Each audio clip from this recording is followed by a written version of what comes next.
Here's another show you can enjoy in the True Story FM family of entertainment podcasts. Well, howdy, folks. My name is Lester Ryan Clark. And I'm Keenan Diaz. And we're the hosts of The Exorcist Minute, a show where we examine, extrapolate, and excavate the scariest movie of all time. Each episode covers a single minute of William Friedkin's 1973 horror masterpiece, The Exorcist. If you like deep dives, this show is the deepest. Did you know the film's iconic theme song, Tubular Bells, wasn't written specifically for the movie? Or that the 1973 audience members were throwing up and fainting in the theater before they ever got a glimpse of the demon? Or what about all the crazy on-set mishaps, cast injuries, the director firing real guns? Ooh. Ever wonder where Ouija boards came from or how they got their name? How about some history on the Catholic Church or the Roman rite of exorcism? Or maybe we can tempt you with some juicy demonology lore. Did you know that Pazuzu had an ex-wife? Find The Exorcist Minute on iTunes or Spotify or wherever you listen to your shows or at theexorcistminute.com.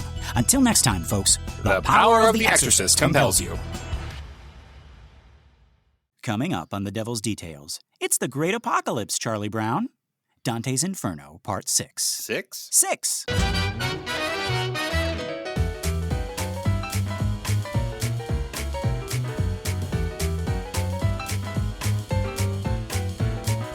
Good morning, Star Lovelies, and welcome to another episode of The Devil's Details, a show where we dig up, decipher, dissect, and deconstruct the many forms of the devil. One of my names is Lester Ryan Clark. And I sometimes go by Keenan Diaz. And we're just two lost souls hitchhiking down the highway to hell. And just a reminder, today's episode was originally recorded as bonus content for our first podcast, The Exorcist Minute, so I think we should hand it over. Take it away, past Lester and Keenan. We continue our descent into hell with Dante Alighieri and Virgil. Yeah. One of these days they'll invent last names. Yes, yeah. Right? He's like a little bit too late or a little bit too early, I guess, for our buddy Virgil. Virgilson. Yeah. Right.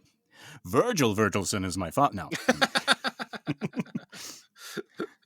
Okay, so if you'll remember, last time we joined our boys, we met the monster Geryon, who took us down into Circle 8, the Circle of Fraud. And if cantos and circles and subcircles weren't enough, it was here that we were introduced to the malebolges, or the evil pockets. Evil pockets. Evil pockets.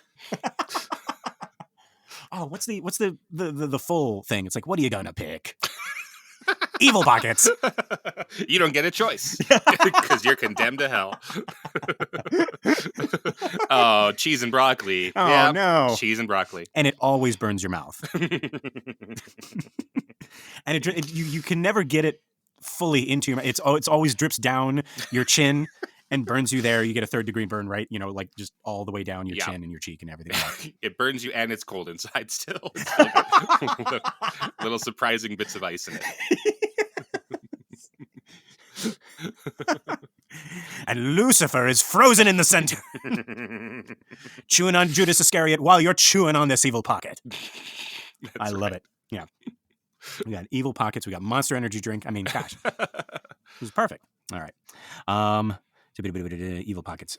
So basically, right, malebolges are these little pits or valleys wherein certain types of sinners, certain types of fraudsters, let's say, reside. We encountered human traffickers, flatterers, deceivers, but thankfully no retrievers. They wouldn't be down here for sure. No, definitely not. We learned about a local hell delicacy called Pope in a Hole, just add fire. Dante got tuckered out, and so Virgil carried him bridal style out of our episode. And that's about where we left off, so let's pick Dante back up and stroll back into hell, beginning with Canto 20. Okay, so let's look at this canto. So it begins, again, with Dante preparing us for what he is about to describe, saying that he cannot credit it himself. What he sees is people walking slowly, almost solemnly, around the ring of this malebolge, almost as if in prayer. But we realize that they are walking so slowly, not out of reverence, but because they cannot, in fact, see where they are going. Indeed, it is because their heads have been turned all the way around. All the way around, yes. These guys are forced to walk backwards with their heads turned around. Very thematic for this show. And here, Dante talks about how much this sight affected him, how filled with horror and pity he is at the sight of these poor souls. And once again, Virgil chastises him for his pity, calling him witless and foolish. He doesn't even know what sin these folks have committed yet, and he says that his pity is actually very inappropriate, seeing as how this is yet another perfect contrapasso devised by God. Punishment has already been carried out. These people are getting exactly what they deserve.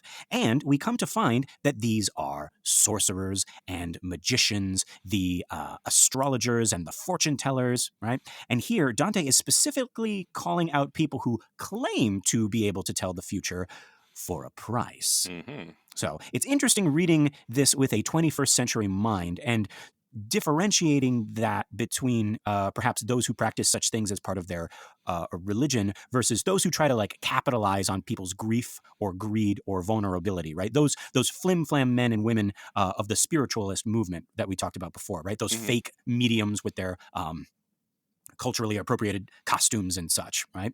I don't know, like Professor Marvel. Exactly like Professor Marvel, right? What's that turban about, Professor Marvel? What are you wearing that for? Then you have some kind of like spiritual connection with something. Sheesh. You're from Kansas. You're from Kansas. There's no spirit there. There's a God in Kansas. I've been to Kansas. There's nothing. No, I'm joking. I liked Kansas when I was there. No, it's very, very nice. Right? Great barbecue. Yes. I was in Kansas. Excellent, right? Yeah. But the barbecue didn't help me tell the future. Exactly. Yeah, so these are fortune tellers, like false religious people, I suppose, right? So I guess it is like a false. I don't know how to say it. Like it's weird that we have an individual like malebolge for them, as opposed to like heretics or hypocrites or any of those. Like, but this is specifically about magicians. So what do you make of that? Like, why? Like, I know that's the whole circle is about that, but right. I don't know if Dante is making a distinction between like people who practice magic like legitimately and people who practice magic like to shill people, to fleece people, you know, or not practice, people who pretend to practice, you know, like people pretend to have magic, right? Like I see. Simon Magus is like a big thing here that like in this circle, he's talking about, you know, like him being a fraud, him being like a phony, right? Claiming to be, you know, the second coming of Jesus, or, you know, trying to buy the power of the Holy Spirit from the apostles, right? And so that's kind of the vibe that I get here. I like thinking about it right now. I don't think he was differentiating. I think like he would have seen all practitioners of magic as the same. Right. Okay. So he's not like us where we're trying to be like, oh, let's be respectful. Like there's none of that here. Yeah. No. I think he's putting them all in one evil pocket. But like we today can look at this as the con artists and the fraudsters and like who charge money for their services, right? You know, same as like corrupt church officials, right? Charging for church services, right?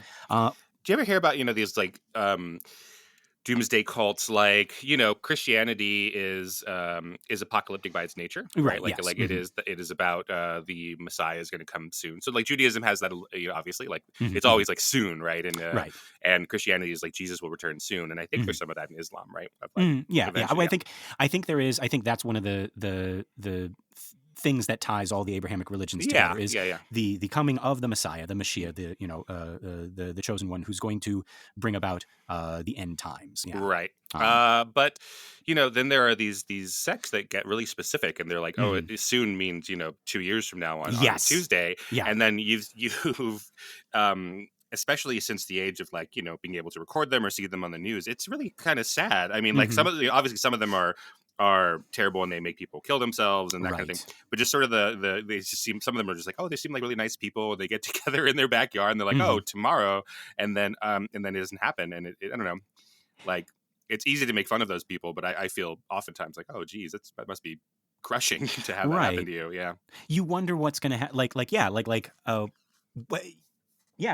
happens to those people the day after the apocalypse, when the apocalypse doesn't show? Is it like a great pumpkin situation? That's sad. With Linus, right?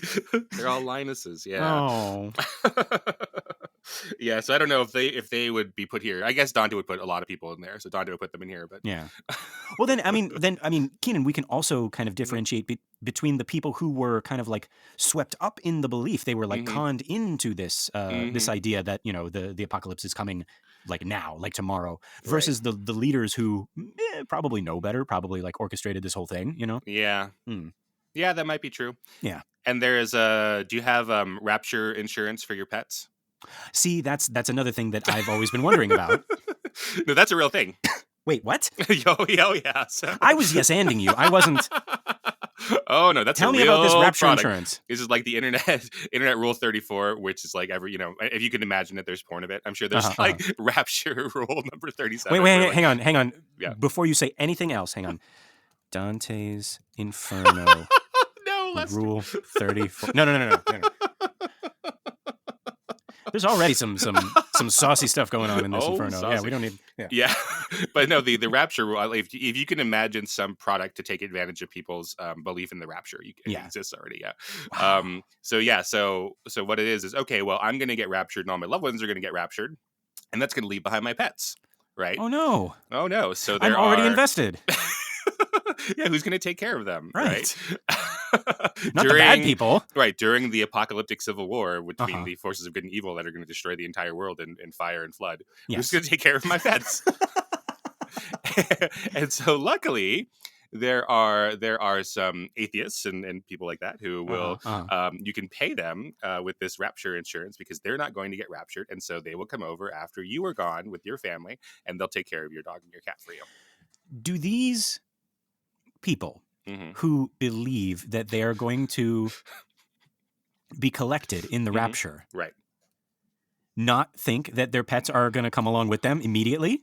I think that is not scriptural, that your pets are going to come with you. I'm sorry, dogs and cats do not go to heaven no matter what Dom DeLuise tells you.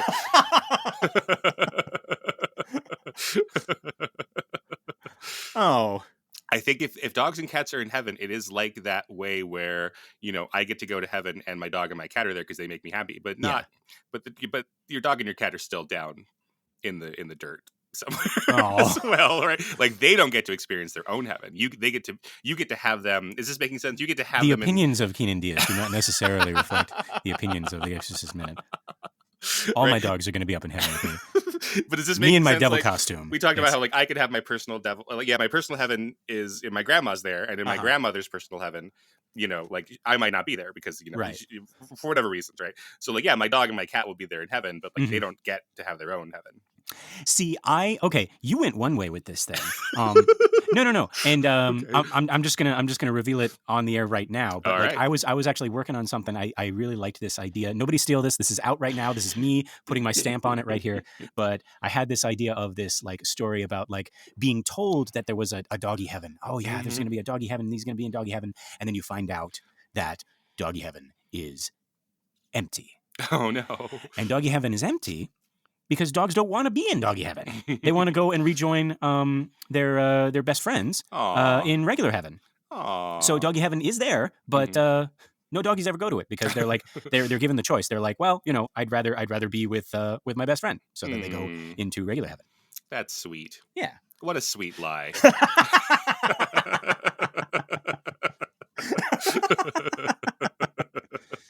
So I suppose I would be down here in the fraudsters section. No. I think you have to really believe it, right? That's the difference here, is that these fraudsters in this bulge don't really believe it. Oh, that's right. Yeah, because they're.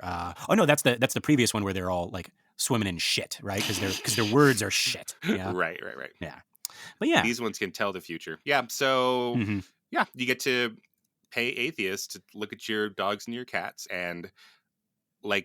In this, I'm trying to wrap my head around this. So that they don't believe in the rapture because if they did, they would not be atheists, right? Yeah, they would right. Right. So you're signing over your dogs and your cats to these people who don't believe that you are going to get raptured. So that they are in their minds taking advantage of you, but you don't believe that they're taking advantage of you because you believe in the rapture. So they're providing this service for you. If you can conceive of a perfect insurance plan, then it must exist because perfection includes, or existence includes, whatever. Yeah, exactly. Whatever. Exactly. I'm fine with this. My dog's up here with me, so I'm fine. Okay, great. Wonderful. So that's that is the circle with everybody's head twisted around for claiming to tell the future. Now they have to walk and be unable to see anything in front of them at all. And they have tears streaming down their faces, right? Because they're all like so cursed and they're sad that they've done this. So yes, yeah. So their heads are around and they're walking backwards and they can't see anything with their eyes full of tears. Exactly, yeah. Now, also something that might be important here, right? Dante would see the telling of the future as blasphemous anyway, right? Like even if you had somebody who like claimed and was telling the truth that they could tell the future, because you're essentially breaking God's game. Right? It's like using Game Genie, right? So it's same with like, using charms to kill people or control them or make them fall in love, right? All of these things are like you're hacking the game, right? So yeah. So that would be, so I guess, yeah, like to Dante, even people like with actual magic would be down here as well. Right. But yeah, okay, another thing to note here, this is the only circle out of all the circles in hell in which none of the damned interact with Dante. Now, Dr. Frederick Putnam, he points out the irony that these are the people who told the future and spoke words of prophecy for a price, and yet none of them even acknowledge Dante. Dante has had friends and rivals in other circles speak prophecy to him, and yet there are and yet here the souls are mute. So I find that really interesting. Yeah, I hadn't noticed that. Yeah. Before we leave, what about fortune cookies? Do you think? I mean, like, is there a sliding scale here, or is there? I don't even think Dante was thinking about fortune cookies, but now you put it in. If time is all happening at once, right? Now he is. So yeah. So what is he doing with people in who make the fortune? Who is the guilty party? The people who open the fortune cookies, the people who make them, the people who write the fortunes. Surely, Keenan, not the people who bake the delicious cookie. No. They're not down here. But who writes the fortune? Right. Okay. Right. So who writes so what's going to happen to them? Yeah, but I mean, like, there must be, or is there not a carve out for like, oh, that's benign and fine, right? Like, there's all sorts of little things like that all the time. Like, oh, if the fish you cut open, if the organs are on one side of the knife or the other one, that's good fortune or bad fortune. Like, right, like that's not hell bounding you, is it? Somebody like steps on a crack and they feel bad about it. Are they down here too? Yeah. My mother's back didn't break, but now I am punished for all eternity with my head turned all the way around. But I believed it. Yeah, right. You break a mirror and you go to the 8th circle of hell.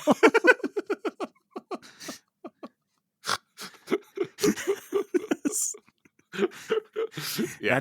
That's what happens. Right. Yeah.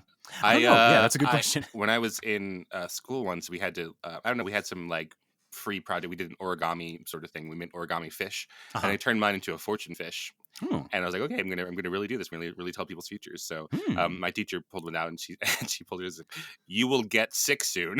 Oh no! And she was like, oh no, they're supposed to be nice. I'm like, well, that's not realistic. Everybody gets a nice fortune. Yeah, that's not how it's gonna happen. But Keenan, did she get sick? I'm sure she eventually, between when I was 9 and now, I'm sure she's gotten at least one cold. Okay, well then you are a wizard. All hail the fortune fish. I love it. But yeah, okay, so now we are looking at Canto 21. Dante and, I almost said Dangil. Why? Because they're such a it's couple. their couple name. I see, Dangil. or Virte. Yeah, Dangil or Virte. Yeah, Virte sounds very, very noble. That's like, it's like, oh yes, the poet Virte, right? Yes. Dangil sounds like an attachment for your phone. It's also very necessary. Yeah. Very useful. Yeah, useful but silly. But yeah, okay. So Dangil, they cross the bridge into the 5th malebolge of the 8th circle. Man, just keeping track of all these numbers. I'm realizing now I've made this joke every single time. Like, boy, this is my hell, isn't it? Well, it's all these very circles and cantos. Yeah, try to explain. Yeah. So we go. We got Canto 21. So right now we got Canto 21, Circle 8, Malebolge 5. Okay. Part 1 of the Divine Comedy. Yeah.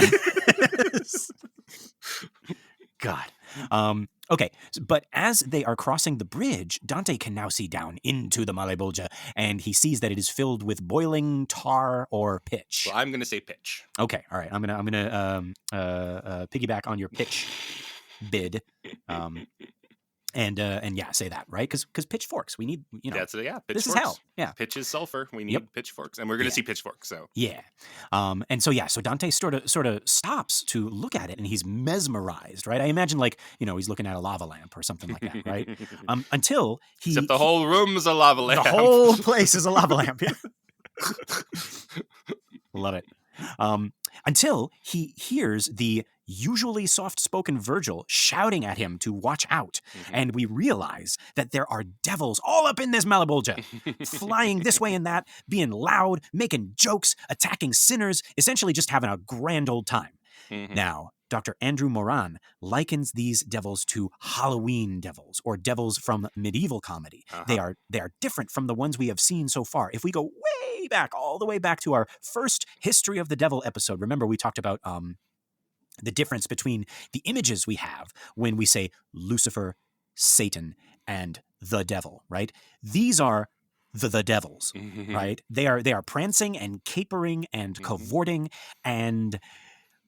What's the evil version of frolicking? Well, I do like cavorting, but not canoodling, right? Because that implies So right. I'll say Little Nas Xing. Little Nas Xing. Yeah, do you know Little Nas X? No, what is that? Oh, geez. Well, you do a quick Google image of Little Nas X in hell. Okay, how do I spell this? Lil, like a rapper. Okay, Lil. N-A-S-X. N-A-S. Lil Nas X. In hell.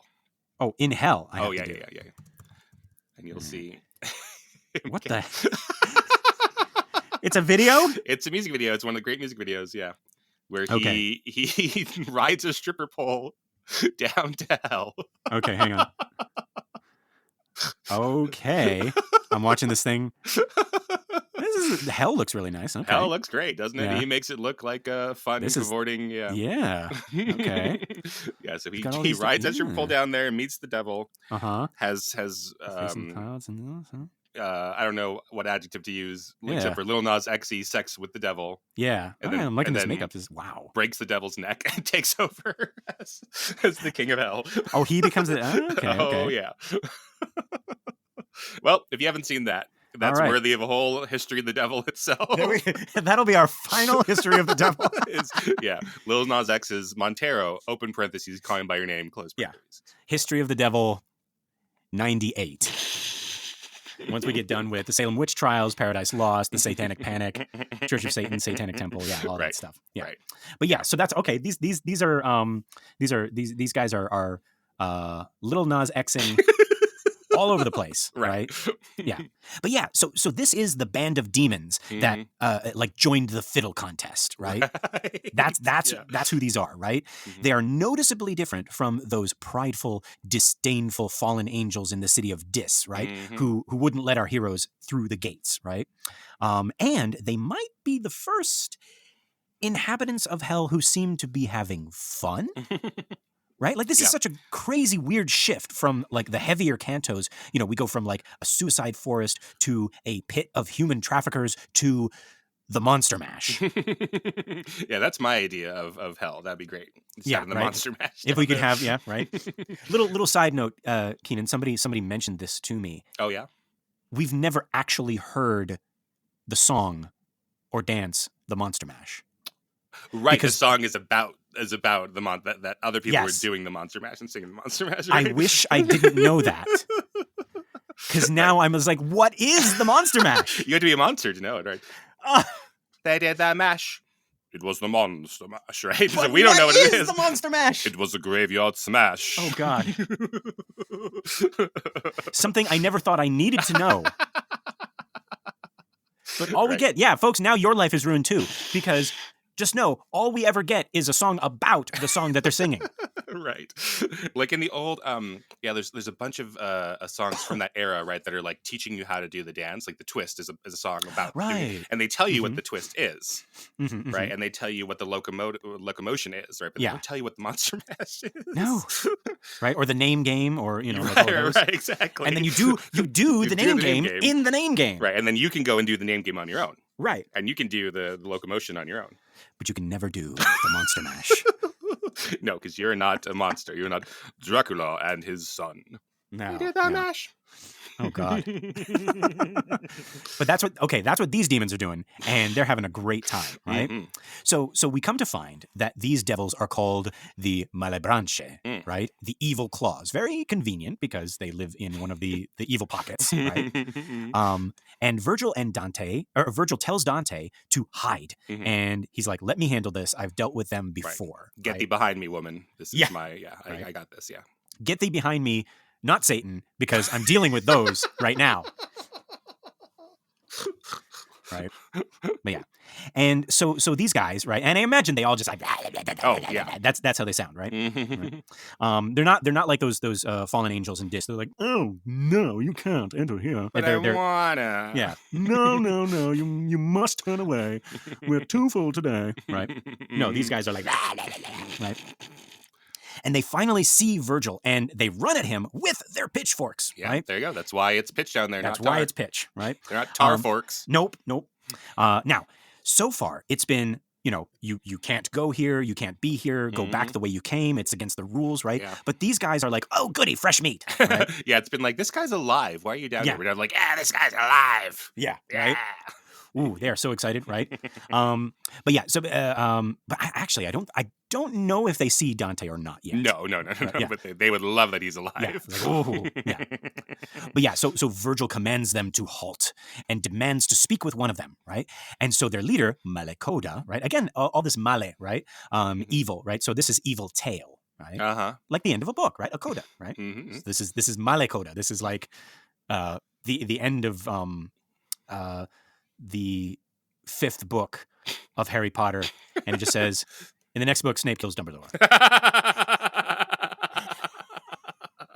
Snape's the Half-Blood Prince, Harry Potter and the Half-Blood Prince. Yeah.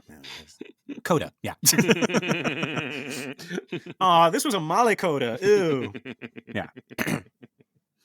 But yeah, so Virgil and talks to Malecoda, so Malecoda steps forth, and he's being all threatening and ominous, right? But Virgil points out, he says, if I've come this far into hell, like, do you think I'd do it without any help?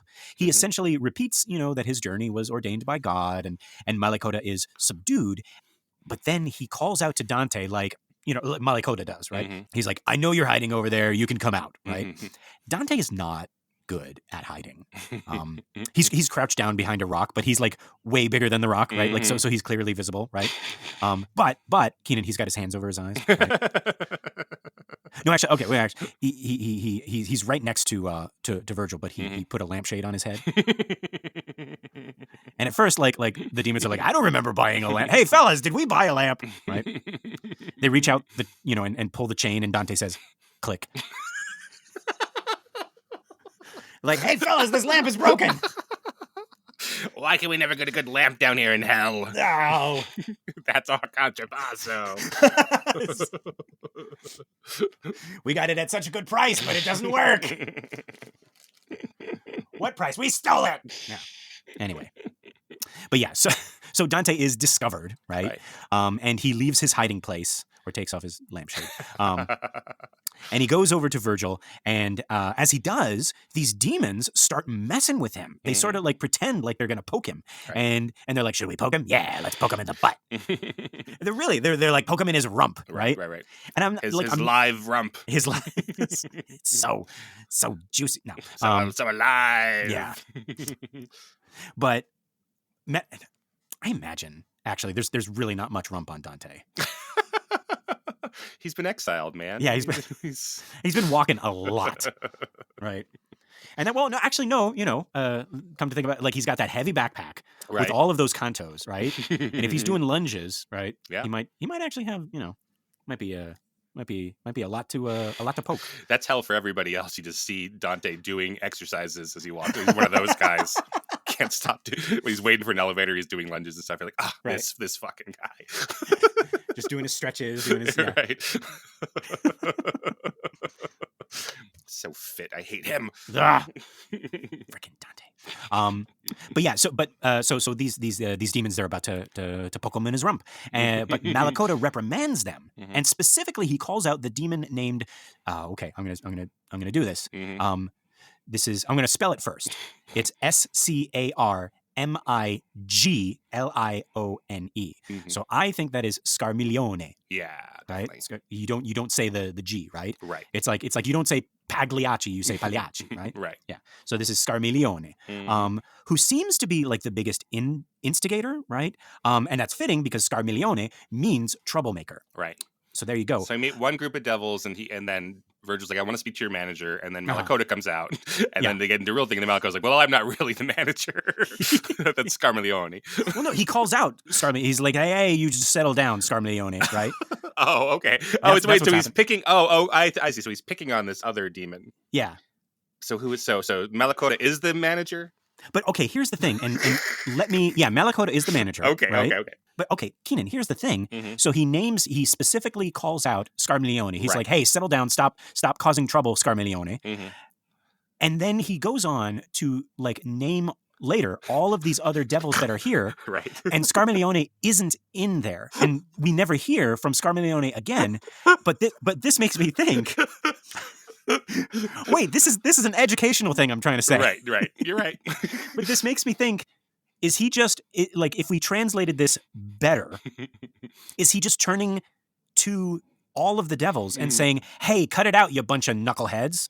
Oh, that's, like you Scarmilione is all of them? Yeah, like, because Scarmilione means troublemaker. But that's a singular, unfortunately. Is it? Because it'd be Scarmilione, I think. Okay. So it's actually a name. I think so. That's why I like it, is that he's gonna go through this list later and talk about all of them, and then just not talk about this one. Well, that's what made me think that he was calling all of them Scarmilione, right? Oh, maybe. He's like, hey, cut it out, you Scarmilione, right? Stop being such a Satan. Get behind me, Satan, right? I mean, maybe, I don't know. Right. But yeah, so okay, I guess that's up for debate. Like, people who actually like speak Italian and understand it, like, nice. like, let us know. Like, is Scarmilione a singular? Like, is it a devil, or is Malakota calling all of them Scarmilione? Well, that's what I thought was one person. Yes.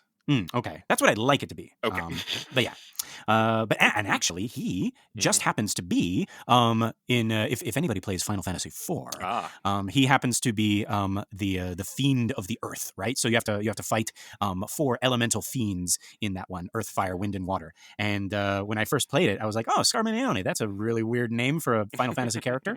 But there you go, folks. Right? We're taking names of devils and stuff like that, and we're putting them into our pop culture. So Dante was the first one to think of Scarmilione.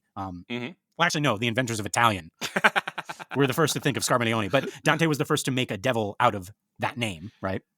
Yeah. And then we put it in Final Fantasy. Yeah. But, okay, so we're not going to get away from these cantos not matching up with Bolgia or circles, because Final Fantasy IV, what is that, Lester? Oh, jeez. Oh, no, actually, I said the correct term. It is Final Fantasy IV.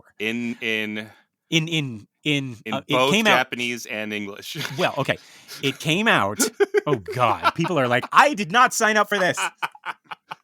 I first played Final Fantasy IV as Final Fantasy II. That's right. In the United States. Thank you. Let's be honest here. Yes. You're but doing in reality, your weeb thing, calling it Final Fantasy IV. Actually, it's Final Fantasy IV. But in America, it's which one is it? I actually don't know which one it is. It's actually number 2. Okay, great. But nobody is ever going to say that anymore. Anybody really? who still plays Final Fantasy is gonna call it Final Fantasy IV. You got Super Mario Brothers, and then you got Super Mario Brothers 2, or it's also actually called Doki Doki Panic. Because the real Super Mario Brothers 2 was deemed too difficult for American video game players. Yeah. What is Doki Doki? I don't know why mean? I'm doing that voice. Oh, you know why. What does Doki Doki mean? I think it's the onomatopoeia for your heart going like right. So it's like excitement, craziness, Yeah. 2. Yeah. But yeah, okay. So let's focus on one language in this episode. talking about Scarmiglione right. and whether or not he's an actual character in this. But let's just say that he is, and that we never hear from him again after he's called out, right? Okay. But he's the main instigator, saying that he wants to poke Dante in the butt.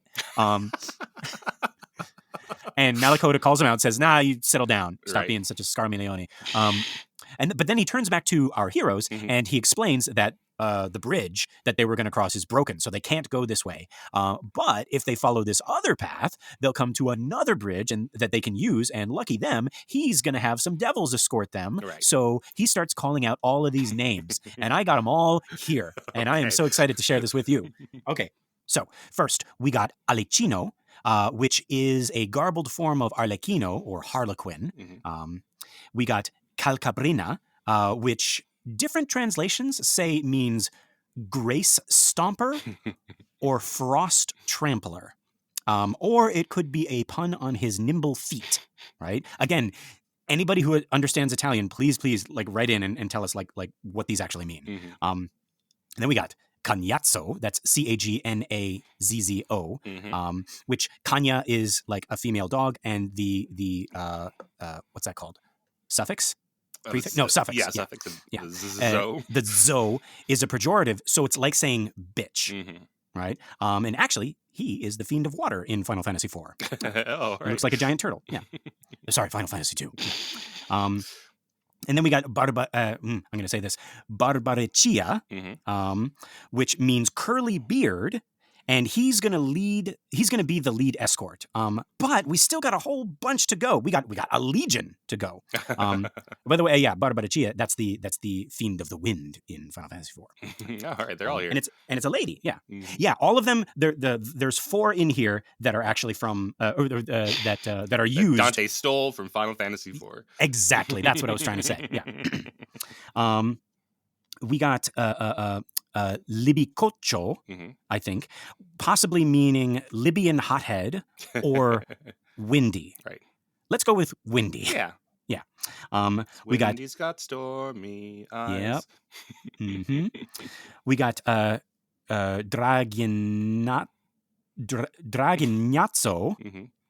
which means nasty, sneering dragon. It's got that zo at the end. Yeah, the zo, yeah. Draginazzo, yeah. We got Ciriato, which means piglet, right? We're back to A.A. Milne, right? Yeah. And this is my favorite. We got Graffiacane, which could mean scratching dog or dog scratcher. Now, if you're a scratching dog, that's bad. But if you're a dog scratcher, that's good. You give dogs little scratches, little ear scratches, little back scratches, tummy scratches, right? Head scratches, right? So this demon's pretty nice, I imagine. Yeah. Right? That's what he does, right? He goes up to Earth, and your dogs are just in the living room, and his leg starts going, and you're like, you get away, Graffiacane. Like, what are you doing, right? And he's like, but your dog is just so cute, right? Yeah. We got Farfarello, which this translation says means goblin, but goblin is folletto. So Farfarello might be the plural for butterflies, farfalla. Right? This butterfly. And that seems to go with the rest of these kooky names, right? You're not going to have like Harlequin, curly beard, piglet, dog scratcher, and then just say like goblin, right?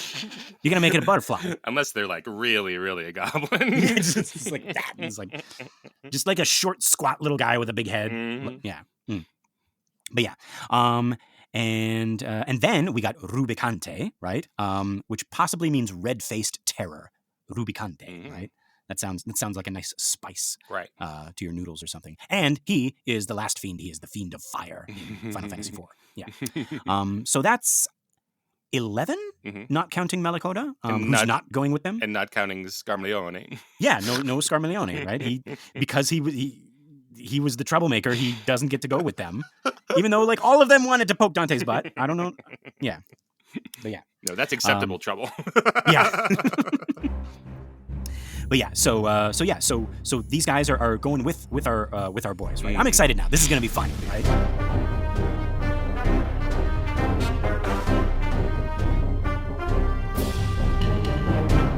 And Cod is up there. He's like, Lester, you're not supposed to like the devils. No. It's like what would my? It's like, okay, you have to march with these 11 assistant managers. I'd be like, no.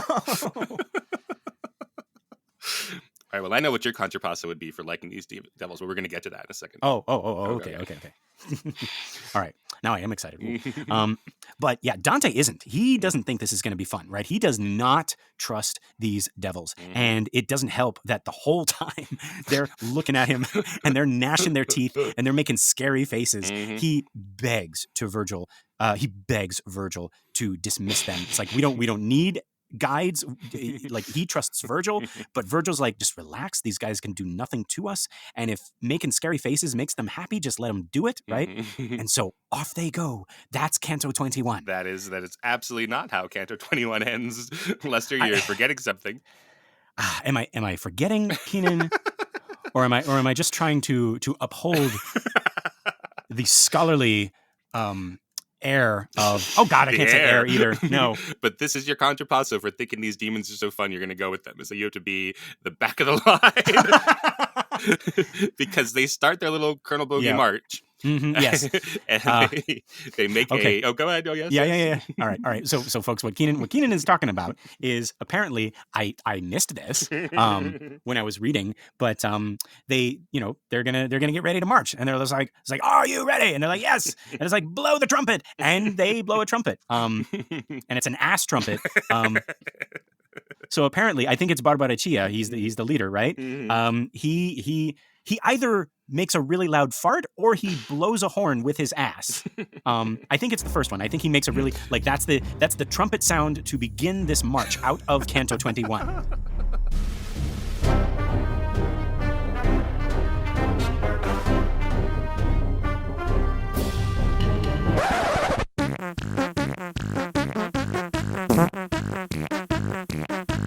It's like, ready, go. Yeah, and that's what I imagine. I prefer that they keep doing it, right? That they can't march without the farts. Yes. That's my favorite. Yeah. And way at the back is Lester. Oh, okay. That's my contrapasso. Is I got to be in the back. I got to be smelling all of this. All of them. Perfect. Yeah. In my devil costume. Which thankfully has like a little, like I pull up the collar, over my nose and mouth. I try to be, yeah. But this is hell, Lester. It doesn't work. Yeah, it doesn't work, right? Because I'm farting as well, and it's getting all up in my costume. And so when I put my nose down there, no. Exactly. I just get my own petards posted upon me. Yeah. But yeah, so now we're in Canto 22. Still in the fifth pouch of the eighth circle. And Dante and Virgil are marching along with these 10 demons, right? And Dante starts this canto by saying that he has seen some crazy shit up on Earth in terms of like armies marching and wars being waged. And he has heard battle cries and battle drums and yes, battle trumpets, but never in all of his 35 years. 35 years. 35 years has he ever heard of a march beginning with a fart. So he has finished the previous canto, and you think, okay, now we're marching, right? And the way he goes on at length in stanzas describing the earthly armies marching, and the punchline is he's still hung up on this fart. he like ends Canto 21, and then he opens Canto 22. It's like, no, I don't think you understand. He blew a trumpet blast out of his ass. What the hell even is this, right? Yeah, he's down there. I'm still speaking as Dante. Right, he's talking at the end of the whole thing to Judas and Satan, and they're it's like a trumpet out of his ass. Right. And you got the three faces of Satan, and they're looking at each other in that way where, like, you're cornered at a party by someone who's telling like a story that you really don't care about, you don't want to hear, right? And you're looking to your friends to see, it's like, is there a way we can get out of this? Right? But it's like they're all, they've all got their mouths full of like Judas Iscariot and Caius Cassius and Brutus, right? Right. And they're looking, like the ones whose heads are out, like they're also looking as like, I don't know. And that's how Satan gets out of the ninth circle. He's like, I have to go somewhere. Your story is really interesting. Really Dante. interesting. Lovely to meet you. Oh, look, if you climb down my waist, you can get to purgatory. You can get out of hell. But yeah. So he goes on about this fart for a long time, right? He cannot credit that their march began with this fart, right? He's like, this is hell. Can we at least have an air of solemnity? Well, it's like, yeah, demons are like, sure, yeah, here's an air of solemnity. But yeah, so then he sort of shrugs and he says, in church with saints, with rotters in the tavern. Or another translation says, when in church, you're with the saints. And when in the tavern, you're with the gluttons. And so by extension, when in hell, you're with the farting demons, right? Or is he like shrugging and saying like, oh, well, when in Rome? And Virgil's like, you're not in Rome. But Dante doesn't hear because now he's just walking along going. He doesn't have very good rhythm, I guess. No. He's still practicing. He's a white man, yeah. But he's down there and he's just, somehow now he has the long red, he has my devil costume, right? Long red pajamas with the horns and a tail, right? And he's just in a conga line with the demons, right? Virgil's like, where did you get that costume? You're supposed to be learning things, right? He says, where'd you get that costume? He says, well, we're in hell, so I ordered it on Amazon. Yeah, there we go. Jeff Bezos is down here. Yep. I don't know if we're allowed to say if real people are in hell. Yeah. But Jeff Bezos is.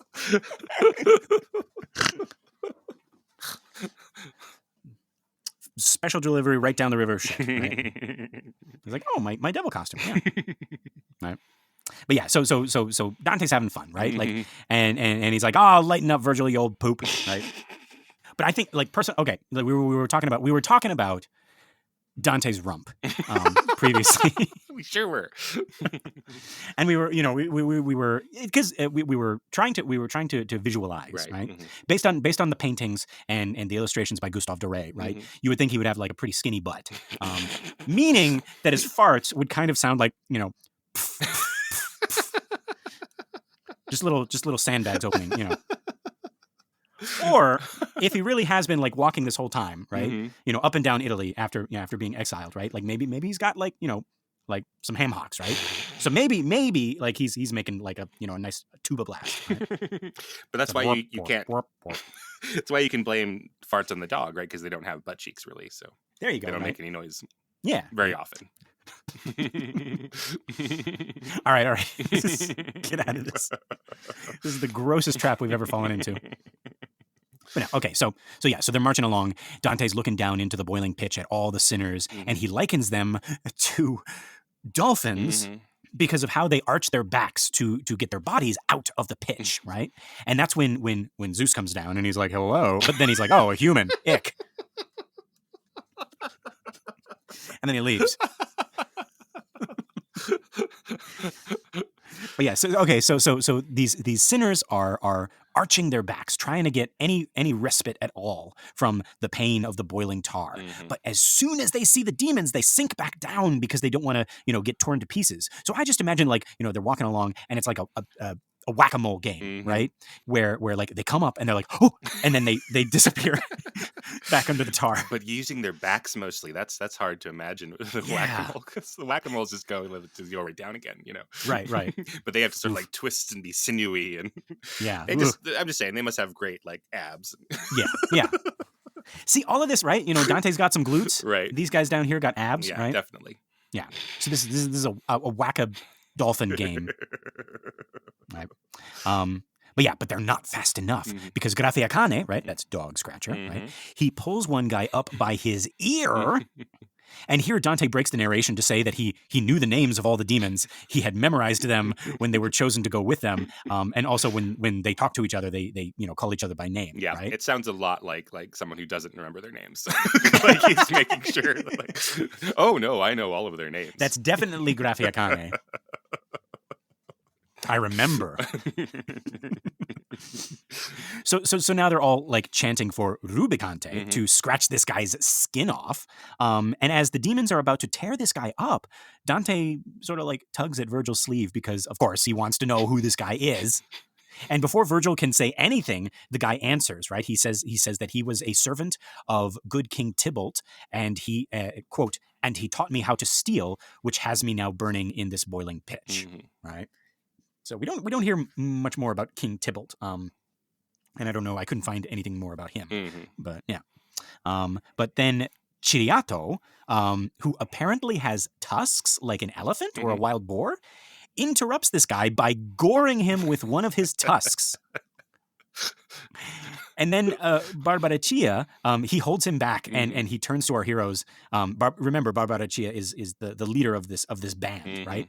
And he holds Chiriato back, and he says to our boys, he says, "We're gonna tear this guy apart. You want to ask him anything first?"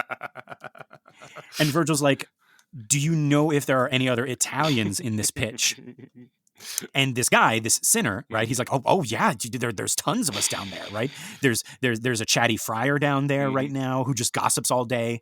And Keenan, I have to keep reminding myself that these people are boiling in pitch, or in a river of blood, or buried upside down, with their feet on fire, or locked in a burning coffin, because these guys, for as much as Dante likes to paint this landscape of magnificent suffering, these guys are like gossipy employees who suddenly straight up when the boss comes around. Like, what do you think? Yeah, there's The Simpsons where Lisa gets to go to Washington, D.C. And she's won a contest for a speech, and she gets a special pass, that it's like, oh, you get to go to secret spots or special spots at the landmarks. Right. And they're at the White House, and they walk in on Barbara Bush in the bathtub. And she's like, what? Get out of here. And then those damn passes. Well, okay, let me tell you about the architecture in here. You just imagine, you're being tortured for all eternity, right? But then Virgil comes along with some other guy and was like, hey, this is educational for my little tour group. Right. Of one person. Can you tell them of one person? Can you tell them why you're here and why you're suffering for all eternity? Yeah, I'm try to keep the tar out of your mouth for a second. Yes. Yeah, for just a second. God. Yeah, I know you just got gored through the liver. Yeah. It's nice that they let them keep their livers down there. Yeah. Specifically to be gored. Yeah. Yeah. Is it Prometheus whose liver is eaten by an eagle every day and it grows back? I'm going to say probably. I know the story you're talking about. Yeah. Every day his liver grows back. Yes. Right. Every day. You'd think you'd get used to it, but no. Yeah. But yeah, so and at the same time, we got all of these devils who themselves are like employees at times, right? It seems like even in hell, we can't get away from bureaucracy and also shirking responsibilities. But hey, like these devils, if you find a job that you have fun at, you'll never work a day in your life. Yeah, that's exactly. Yeah, these guys are the only ones. These are the employees in Solomon Co. who get to have all the fun. Yeah. Yeah, they're the little clique of assistant managers who just love it there. Yes. Right. And then we made them make pizzas. And they thanked us for it. And we saved $20 from buying pizza ingredients instead of having cooked pizzas. We also saved money on our lunches because we ate their pizzas. Yeah. Anyway. So yeah, so this guy who is still being held up by the devils, he offers to whistle and call more sinners up to the surface. Right? This is like the Billy Goat's bluff situation, right? In more ways than one, right? We're gonna see this in a second. So Cagnazzo, right? Remember that means like nasty dog or bitch. Smells a rat though. He's like, wait a second, this sounds like a trick. And the guy admits that yes, he is full of tricks, but he is being honest right now. And Alicino cannot resist the challenge, right? So before anyone else speaks, he says, bet. No. I did that accurately, right? That's what bet means. Who knows? I don't know. We're too old to translate that. Okay, but he's like you're like let's do it, right? Let's see where this goes, right? Say less. Yeah, say less, fam. But yeah, I'm realizing now that I'm at the age where modern English is just as cryptic to me as Dante's early modern English. That's right. Maybe even more so. Like I understand Dante better than these kids. But yeah, that makes me feel really old. But yeah. So Alicino says, let him go and let's see what happens, right? And Dante breaks the fourth wall again and addresses the reader, announcing that this was the start of a new game for the devils, right? So they let this guy go, and they all obediently back away and turn around like they're playing hide and seek, right? And Keenan, what do you think this guy does? What would you do if these demons suddenly let you go so you could call up your friends to get tortured, and they said, now don't you go back into that pitch? Well, I would make a beeline from my fence. If I have like 20 seconds of freedom, I know how I'm going to spend it. No, he's back at the fence. We should have known every time. Oh, I love that fence. That fence is the great fence of hell. It's all through all of the circles and all of the all the way down, malebolges, up through purgatory. And let me tell you, it brings you to heaven. Oh boy. But yeah. So this guy, of course, right? He doesn't have the benefit of the fence. But of course, he runs straight for the pitch, right? Intending to dive back in. Absolutely. Yeah. Alecchino turns and sees him running, and he's like the most mad because he's the one who suggested this. So he flies after him, but the guy dives into the pitch just before Alecchino can reach him, and the demon has to pull up fast, right? Dante compares him to a hawk that just missed a duck that dove under the water. But now Calcabrina is pissed at Alecchino for letting the guy get away, so he attacks Alecchino while they are still flying above the pitch. So they're not using their wings anymore. And so, of course, they both fall into the pitch and they get stuck. And Barbarici, he's like, you idiots. And he orders the other devils to fish them out with their pitchforks. And while all of this is going on, Dante and Virgil just sort of sidestep off stage, right? They're like, and then they just they exit stage right? Yeah. Now, I want to say something. The introduction of these devils is where our divine comedy starts to really feel like a modern day comedy, right? Up to this point, we've sort of been making little extra bits for Dante and Virgil, right, to do that aren't in the text. But we really didn't need to do that with these guys, right? What do you make of this slapstick comedy inserted into Dante's divine comedy? Well, it's fun. It is weird, right? Thinking about how we think about modern structure. It's weird that it comes so late, right? And so it'd be great if they were there the whole time, and they were the whole time. Yeah, and they were guiding them along, or they'd come across them every couple of circles or something like that. But, right. And as we get closer to the center of hell, maybe some of them break off, and some of them get maybe some of them I don't know, change a little bit. They get a little bit more serious, or it's oh, we can't go past this circle because this is where the suicide forest is, and then suddenly now it's sad, right. Or suddenly it's much more terrifying, and it's almost like hell is too intense for these guys, right? Right. Yeah, but no, it's we pass all that stuff. We go past the the really, really heavy circles, and now we're in this kind of this monster mash circle, right? And looking at Gustave Doré's famous illustrations of it, if you were just looking at the pictures, you wouldn't get that this group of devils are funny at all, right? They're terrifying. Folks, give yourself a treat and Google Gustave Doré. What would you do? Malebranche? Yeah, I guess so. Yeah. Yeah. And they because they look like little human-sized Satans, right? They're really devilish, and they have tails coming out of the ass, and they got they got the bat wings and everything, and their pitchforks are terrifying. So, and they got no hair, and they're all wrinkly and naked and gross looking. Yeah, right? Yeah. So as you read it though, so I don't know if Doré, who's not working with Dante, right? I mean, he's right. He's well, I don't know, I don't really understand why this is funny either, right? Now he's just gonna make it scary because the rest of it is scary and terrifying. Yeah, they look terrifying. Right. They look really gross, right? Yeah. But yeah, apparently they're doing this slapstick comedy, just a bunch of clowns, And I don't think we talked about this malebolge, what these sinners are in here for specifically. Keenan. Yeah, as soon as they're hey, tell them what you're down here for, and they're I'm going to run away. Yeah, right. I'm going to get other people up here to get stabbed by devils instead of telling you my sins. Right, exactly, right? But it is kind of thematic to what happens with the devils and everything. Right. So what is going on here? Well, these are corrupt people. So they are politicians who are getting bribes, or they're bribing other people.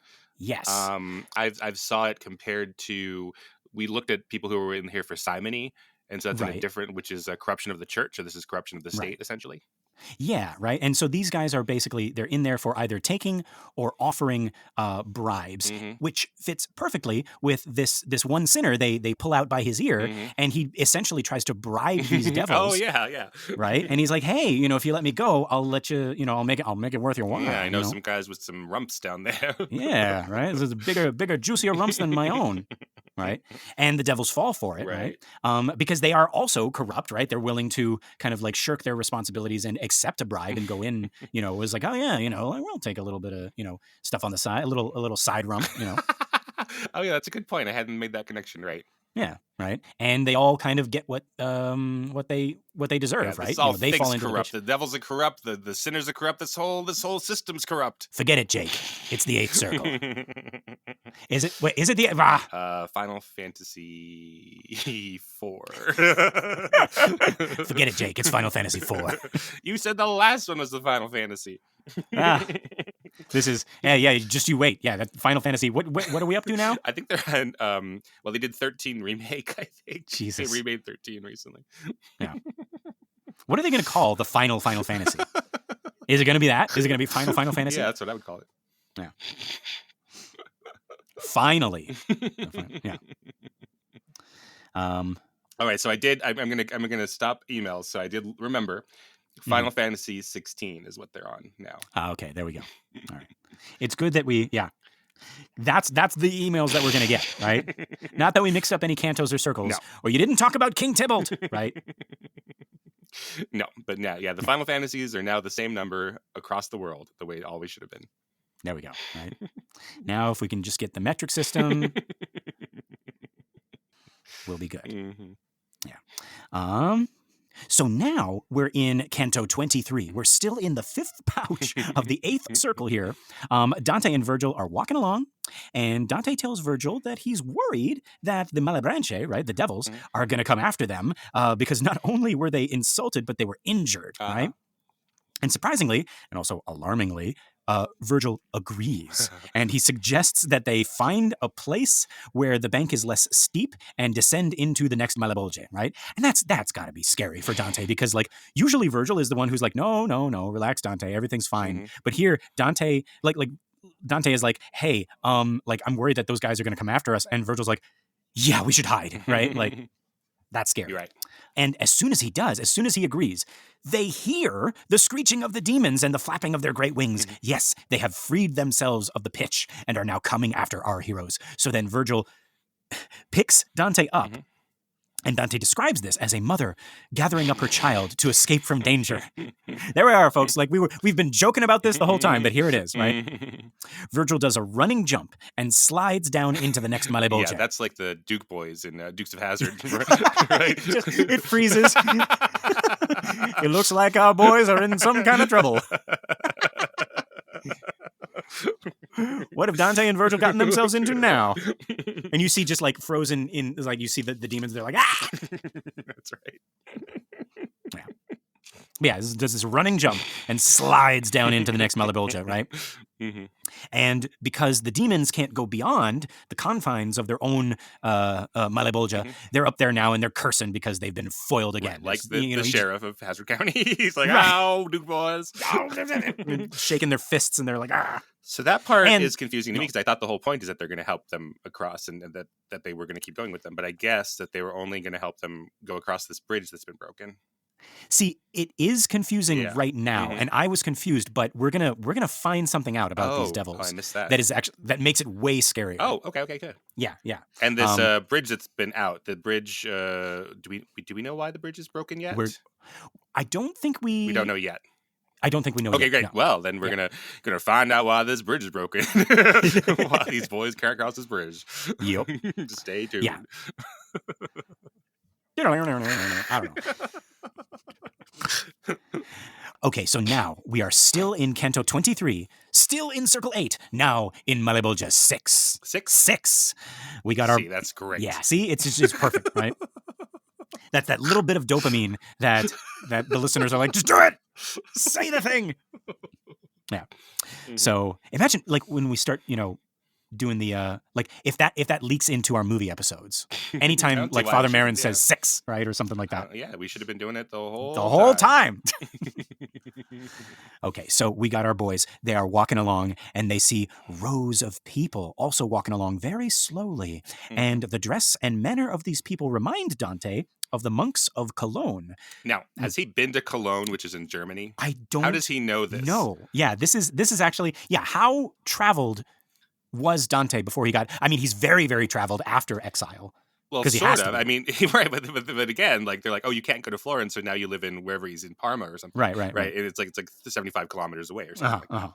He hasn't been to Cologne, right? I don't know. I mean, I imagine, this is back in the day when a lot of people were not at a lot of places. They were just in their own specific, villages or, cities or whatever. But you hear about like all of the other stuff, right? Right. Mm-hmm. They hear about, the quote unquote, the Far East or whatever, right? Mm-hmm. Yeah. Or, the continent, the other continent over there, something like that, right? Well, I just tried to Google Dante cologne and I got Dante cologne and aftershave, which is a perfume with bergamot and mint with some notes of iris, honeysuckle, patchouli, rose, orris, cedarwood, and opanax. Maybe that's what he's saying, Keenan. Maybe he's saying that all these people smell really, really nice. In this little evil pocket, right? He's like, oh no, we're in the 6th malebolge, but okay. Damn, you all smell sexy. We've gone to, it's like I've just been with, a bunch of farting demons, and sulfur and yeah. But these guys, masculine, comforting musk. Yeah, right. What are they? What's the what's the catchphrase? It's like Calvin Klein, or what is it? What are these guys guilty of? Because then I can do it. It's like Simon. They're hypocrites. Okay. Simon yeah, that's great. So one of them turns and says, "Hypocrisy" by Dante Alighieri. Elizabeth Taylor's down there because she's in hell. Of course. She's like, these have always brought me luck. Don't hate me because I'm a sinner. Right. Well, yeah, I mean, yeah, I'm already in hell. So don't hate me because I've done violence to others, myself, or to God. Hate me because I smell so decadent. Goddamn good. But yeah, okay. So he's comparing these sinners to monks of Cologne. Right. But these robes seem to be like the finest, most dazzling golden thread, like very beautiful to look at. And here, I'm not sure how Dante knows this. Because Virgil doesn't tell him, but Dante says that the inside of the cloaks are lined with lead. Right. So they're actually very heavy. In fact, Dante compares them to the capes that Frederick II would fashion as punishment for his prisoners, right? These really heavy cloaks made of lead that traitors would have to wear before being burned alive. And of course, right, he's writing this story. Dante says that those capes are nothing compared to the ones that the people in his story are wearing, right? This is one of my favorite contrapassos. I think it's really clever and neat. So like, on the outside, they look also good. Like, so these are, hypocrites, right? Yeah. So yeah, that's so great. Like that's one where I think that has aged perfectly. Like it just makes perfect sense that they look beautiful. They look holy, and then they are completely leaden. Yes. Right. So it's like, it's even the gold and the lead, right? Thing. Yeah. Right? Yeah. Yeah. Beautiful. Mwah! That's contrapasso. Yeah. So Dr. Gregor Thuswaldner compares this to the passage in Matthew 27:23 when Jesus says, "Woe to you, scribes and Pharisees, hypocrites, for you are like whitewashed tombs, which on the outside look beautiful, but inside are full of the bones of the dead and all kinds of filth." So the 6th Bolgia is full of hypocrites, beautiful on the outside, but on the inside they're weighted down with the sin of hypocrisy. Yeah. Is it too early to wade into some new theology that's in the news recently? With the idea of the Pharisees. We're going to talk about Caiaphas down here. Do you want to do it before or after Caiaphas? Well, because we're going to talk about Caiaphas and Dante's anti-Semitism here. You're right. Let me just remember to keep this phrase right. Okay. Scribes and Pharisees. Okay. You're right. You're going. So once again, Dante is eager to peek at all of these hypocrites and see if he can recognize any of them. Right. And 2 friars from Bologna, these are Catalano and Lodarengo. They recognize Dante's Tuscan accent, which apparently he has. We've never mentioned it before, but yeah. But of course he has one. Yes. But in our version, he sounds like this. Right. Hey, Dante, I recognize you from your Tuscan accent, and you recognize us with our Bolognese accent. Wait, is it Bolognese? Is that the food, or is that the... Yeah, it's got to be. Right? Okay. Right. Clearly, we speak different from you with our Bolognese accent. Of course you do. I actually did the hand thing. Oh, I don't know how to do it without. That's what I would do. You have to do it with the hands. That's our punishment, is our hands are chained up. Right. During and then the our show, Italian accents are just terrible. Yep. Yeah. Our Italian accents terrible without the hands. Yeah. Oh, right. But if I sit in my hands and my Italian accent is like, "Oi, crikey, mates. Oh, boy. Wow, that is welcome down here." Right? Put another shrimp on the barbie. Wow. It's like night and day, right? It's like Sicilian versus other Italian. Like, God. But anyway. Yeah, so we got Catalano and Lodoringo. And they recognize his Tuscan accent, which is not the accent we've been using for Dante, just to clarify, or Virgil, right. Because Virgil does the same thing. But yeah, so these two friars tell Dante that they have been chosen, or they had been chosen as peace officers of Florence, and Catalano makes a joke. He's like, one may still see the peace we kept, which, like, this is based on true events. Like, these guys failed to keep the peace between the Guelphs and the Ghibellines, right? Right? So remember, those are the two feuding families, right? Right. Mm-hmm. And now Dante is about to scold them, but before he does, he sees a man who is staked to the ground. More specifically, he is crucified on the ground, being stepped on by the hypocrites with the lead cloaks. Speaking of Pharisees, this is Caiaphas. He was the high priest during the years of Jesus's ministry, and he famously presided over the Sanhedrin trial of Jesus. So the friars are explaining this to Dante, and they go on to say that the other Pharisees are also in here somewhere, suffering a similar fate. Like all of them? Like all of he's them. Saying that's okay. Yeah. All right. Yeah, and then through these friars, the writer Dante makes this into a commentary about the Jewish people, which unfortunately is reminiscent of this time. This is, as Dr. Thoswalder puts it, a highly problematic and prevalent notion that has been at the root of Christian anti-Semitism throughout the ages. And even that, I feel, is an understatement by Dr. Thoswalder, right? So thanks, Dante. Hashtag thanks, Dante.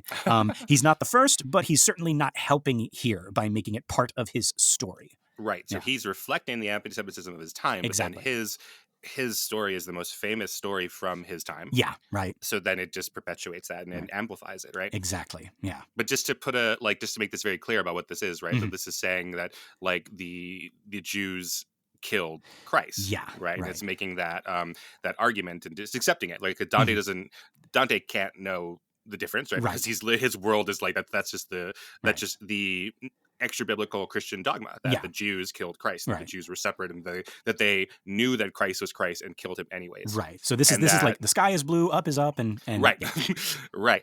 So that's why I was excited. This. So woe to you, scribes and Pharisees. So there have been more recent theologians who were like, well, we don't criticize scribes in that. We criticize Pharisees because that is a people that we can persecute. Right. So the Pharisees now is like this term for the priestly caste during the time of Christ. And, but that's not what the Pharisees were back then at all. Like that they weren't just priests, and they weren't just not all of them. They didn't like all get together and decide to reject Christ together. They were a group of people. They were like, so it's like condemning the entire subclass of people, the sub race of people, right, by the actions of their leaders. Right. Yeah. Yeah. Now we're going like way off topic here. Okay, yay. Or maybe we're not. Maybe maybe this needs to be said. I wasn't prepared to. I'm not even prepared to say the word prepared. I wasn't prepared to go into this, but you brought up something that I have been looking into and I'm fascinated by. And I'm going off script right now, folks. All right. But so Keenan, we had talked about, I don't remember if we kept this in or if we cut this out before, but we talked about Barabbas, right? And like from your memory, who is Barabbas? Sorry, I didn't mean to put you on the spot. Barabbas is a wait, hold on. Barabbas? No. He's not. If I am way off base here, correct me. wait, Barabbas was put on trial and then released, right? Yes, you are correct. Okay. Yes. Oh, thank God. I think. So what are the two thieves who were crucified with Christ called? Right. Okay. Yeah. That's when we brought this up, right? I think Yes. I think one of them might have been Barnabas. I think that's what we were doing. We were like, I'm always confusing them. Yeah. Right? Okay. So we got Barnabas and Barabbas, right? Yeah. So the Barabbas was one, right? And then that's the thing. It's like they go out and they say, "Hey, who do you want? You crowd here, right? This who is do you Pilate want talking. to-" Pilate is talking to the crowd. Yeah. And he's saying, "Who do you want to crucify? Should we? I'm going to let one of them go because that's the Roman thing is to pardon one of them." It's like some kind of like tradition where like Rome will release one prisoner on this day because I think this is Passover. Is this?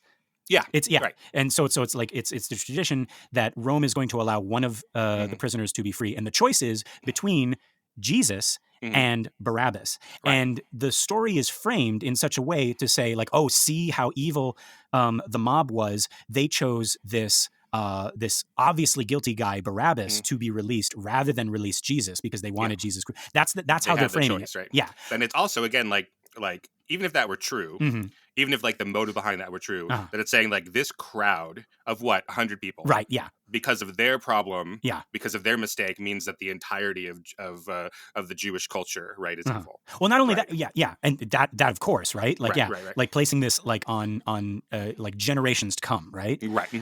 But in addition to that, Keenan, think about that for just a second. You are Pontius Pilate. You are the ambassador to Rome, the most powerful kingdom on earth right now, right? Right. In that sphere, right? Like that people know of, right? Right.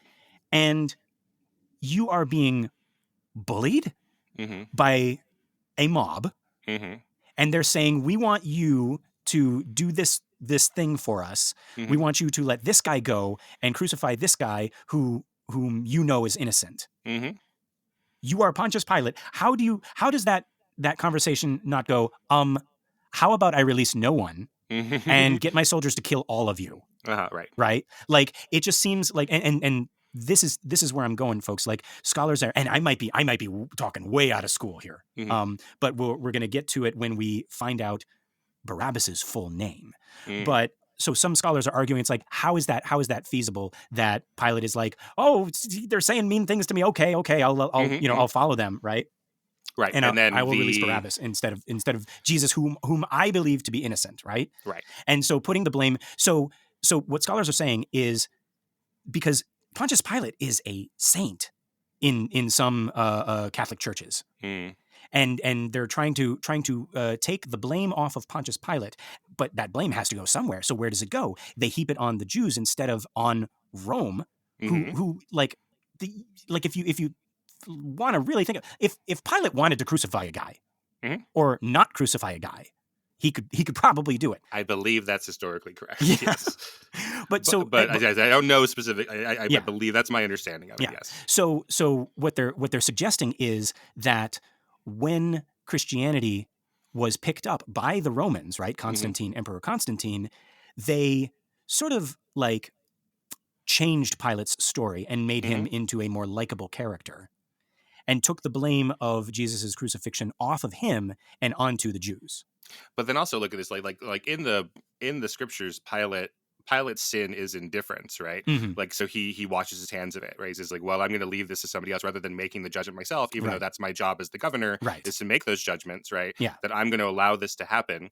And then the story has become that like, oh, well, we're personalizing that. So Pilate has a sin. He has a problem. He has a moral failing. And we just see that as Pilate's problem and not Rome's problem, right? Where we have, these, we exploit these failings of these individuals in the Bible, like these Jewish individuals. And then we are already predisposed to not like Jews, right? So then we are saying that that's the Jewish problem and not like the individual failings of Caiaphas, the judge, or the Pharisees, who were a movement within Judaism. Yeah. And then we say like the Pharisees are all wrong, and therefore all the Jewish people are wrong because we already wanted to scapegoat the Jews anyways. Right. Oh, I didn't even think about that level. Yeah. Right. Like even if we do, give that sin to Pilate, it's him specifically. It's not all of Rome. It's not all of the Romans. Right. But you do the same thing with the Jewish people, and it was like, because there are corrupt individuals of every religion, every organization, whatever, right? So you could have like a person in a high position, an official position, who is like, a corrupt priest or whatever, right? A corrupt high priest. But we're saying no, that's all of the Jewish people. Yeah, and not doing what we did with Pilate, saying, oh, that's just Pilate. Right. And so by the time that the Christian churches are mature enough and they have, real spiritual power and real political power, the Roman Empire doesn't exist anymore, but there are Jewish people who still exist, who are political problems for the early Christian churches, or let's say the mature Christian churches, right? So like putting that onto Rome, which no longer is a thing, right? That doesn't help you at all in your political aspirations. Oh, you just gave me like a whole nother angle to think about this from. Oh, okay, good. Okay. Whole other anger. A whole nother anger, yeah. But now, Keenan, also, I want to go back and I want to look at Barabbas, right? Okay. So, do you know that we actually know Barabbas's full name? No. It is Jesus Barabbas. Oh, okay. So this actually goes a little bit deeper. Right? I sound like a conspiracy theorist. Oh, this actually goes. No. I don't mean that. But so if from a narrative perspective, this is actually kind of clever. What they're doing here is, it's like, do you want me to let go Jesus Barabbas or Jesus of Nazareth? Right. So you have to choose between these two Jesuses. Right. But Keenan, Barabbas, if we break it down, right, because it's actually not Barabbas, that's the Anglicanized version of it. It's Barabbas. Bar Abba. So it's Jesus, the Son of the Father. Oh, okay.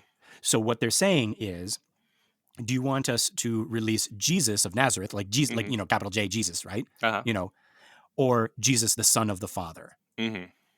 And some people are saying now, are they talking about the same person? Is this like a mistranslation where the crowd is actually calling out, release like Jesus? Okay. So they're saying, release Jesus Barabbas, Jesus, Son of the Father. So they're actually saying the actual Jesus. Like they're saying, release the actual Jesus, and Pilate says no. Or Pilate disagrees. Well, that is so new to me. I have not heard that angle before, and I can't remember where I heard this angle. This might be cuckoo crazy banana pants, and you can blame like don't come after Keenan for this. Like this is all Lester and his nutty tinfoil hat thing. But I heard that, I was like, oh yeah, Bar Abba, right? Like we joked about the word Abba before, right? So now I'm looking at this. Okay, so a minority of scholars, including these people, have contended that Barabbas and Jesus were the same person. Yeah. That's interesting. Yeah. Right. So it's a minority, but it's out there somewhere. So right. You're just making it up yourself. Right. But then, I'm seeing here the similarities of the name between Jesus Barabbas and Jesus of Nazareth have led some modern scholars to argue that the counterintuitive similarity of the two men's names is evidence of its historicity. So like if you were making it up, you wouldn't do this. So if you were making it all up, right? We talked about that, like the idea of how embarrassing it was to have your savior crucified, which was a humiliating form of execution. Right. That you wouldn't. That's some people argue that's proof that they didn't make it up. That it would just be like so shameful. Right. And Truth is stranger than fiction. Yeah. Yeah. So here again, this like if we were writing this, we wouldn't write two Jesus on the same day being pardoned, right? Because it's so confusing that's evidence potentially of that it really happened. Ah, okay, interesting. So all that to say, folks, whether intentionally or unintentionally, like we've interpreted that specific part of the Bible as an excuse to be anti-Semitic, right? Which is horrible. But yeah, maybe if we look into it deeper, it could be that the mob was calling for Jesus to be released, or it could be that it really happened and that they asked for Barabbas to be free. And it doesn't mean that we should be anti-Semitic. Right, exactly. right? Because again, just like Pilate, like we can put the blame on Pilate, so let's put the blame on like an individual rather than an entire race of people. Yeah. But yeah. Anyway. Trial of Jesus. Okay, yeah. So, and then at the end of this canto, these two friars also tell Virgil and Dante that they can escape this bolgia by climbing over the rocks and rubble of the broken bridge. That bridge, remember, that Malacoda had said was impassable. Right. So they discover here that the devils had lied to them. And if they had not like done that little, running jump slide down into here, they would never have known that, right? So what were the devils trying to get? I don't know. They were leading them the wrong way for, I don't know, more butt poking? I don't know. Yeah, what was their game? What was their objective? Right. Bring that skinny live ass over here. Right. They just might like chaos. Yeah, so just messing with them, right? Mm-hmm. But yeah, so they discover that the devils had lied to them, and here one of the friars pipes up and he says that once in Bologna he heard that the devil was the father of lies. Now, before listening to Dr. Thuswaldner's explanation, I thought this was a pretty stupid thing to say. And it turns out I was right. Uh-huh. So Bologna is like the home of the oldest university in the world, and it's famous for its population of very wise people. So Dante's making a joke about like the intellectual elite, right? He's basically like, oh yes, well, when I was in Bologna, the epicenter of all knowledge, I heard one of the learned scholars remark that the devil was a pretty bad fellow, right? Frankenstein is the name of the doctor, right? It's one of those, right? So it's like, it's an obvious truism, like, duh, but it's said with this air of like know-it-all superiority. Gotcha. That makes sense, yeah. Right. So yeah, okay, so now Canto 24 begins by comparing Virgil and Dante's reaction to this news as to a farmer who comes out one morning to discover his crops covered in frost, only for the frost to melt away with the morning sun. So I imagine it went something like, oh, okay. But actually, so Dr. Janelle Aijan explains it a little bit better, right? This first part of the canto is relatively long, yeah, talking about farmers and crops and sort of reminding us of life on Earth while we're still in hell, right? Mm-hmm. We've spent such a long time here. We might have forgotten about, that there is anything else. But second, it calls into question just how safe the boys actually are. Virgil has been using this like fast pass the whole time, right? Right? Yeah. Anytime the boys seem to like be in danger, he's been able to like do his whole spiel about how, this journey was ordained by God and blah, blah, blah, right? Mm-hmm. But apparently, Malakota and the other devils were able to lie to him and get away with it, which actually brings up the problem of evil, right? Like, is God really all powerful and or all knowing and or all good? Because like if these devils were able to trick our heroes in this way. Well, I've always had that question. Like, what do these people in hell care about God? I mean, part of the reason they're there is because they've already turned their back on God. Right. Yeah. So yeah, that's been weird that this flashed this badge around. Like, right. God sent us. But he's like, only, oh no, we're God. Yeah. But he's only been flashing it at, the demons, like the workers of hell, right? Like he does it to King Minos, and he does it to the fallen angels, and he does it to these devils, and I don't know, like I imagine maybe they can get punished even more, like if they disobey, or maybe that's what Virgil thinks is protecting them, is like further punishment of these these devils, these fallen angels, right? But turns out, come to find, like he tried this on the devils, and they were like, "Sure, yeah, come follow us. We'll take you the right way." Yeah. Right. Like fully aware. Out. Yeah, the bridge is out. You can't use this bridge. You come along with us. We'll show you a shortcut. Yeah. Turned out to be a shortcut into a puddle of pitch. Yeah. But yeah, so but that raises the question, like is God actually protecting them, right? Because they just got duped, right? And just how safe were they when they were with the devils, right? So it's this scary thought that maybe they just barely escaped with their lives or their souls, right? Mm-hmm. So like if the devils had, like they could poke him in the butt, Not the butt. So yeah, so next they're climbing up this rocky bank, and it's unclear to me, at least, whether Dante and Virgil are just climbing together, or Virgil is helping Dante in some way. One translation says he carried me upward toward the summit, which like a baby, which would make the next thing that happens unintentionally funny, because like they reach the summit and Dante's like, "I'm so pooped, I can't go another step." And he sits down and he refuses to get up for like a good bit. Well, Virgil has to like urge him on, saying things like, "No one ever gained fame by staying under a quilt," which I'm going to take literally. So Dante now has a cord. He's got a little quilt with him. He's got a lampshade, right? Yeah, he's got a Snuggie on. Yeah. But, okay, actually, maybe we're being a little bit hard on Dante. Because, again, Dr. Aijian explains it this way, right? She says that they're both climbing out of the pit. This would be the pit of hypocrisy, right? Mm-hmm. And once they get out, Dante wants to rest a little. But Virgil tells him that this is not enough to simply not be a hypocrite. You have to actively work against it. So Dr. Aijian calls this a negative virtue. And it made me think of like the discussion that we're having now about like racism and sexism and homophobia and transphobia and xenophobia, and the idea that like by simply stating, well, I'm not a racist or I'm not homophobic. Oh, I don't care if they're yellow, brown, black, blue, or purple. Right. It sort of misses the point because it gives you this false sense of superiority, but you also don't have to change, right? It's like saying, well, I'm not a member of the KKK.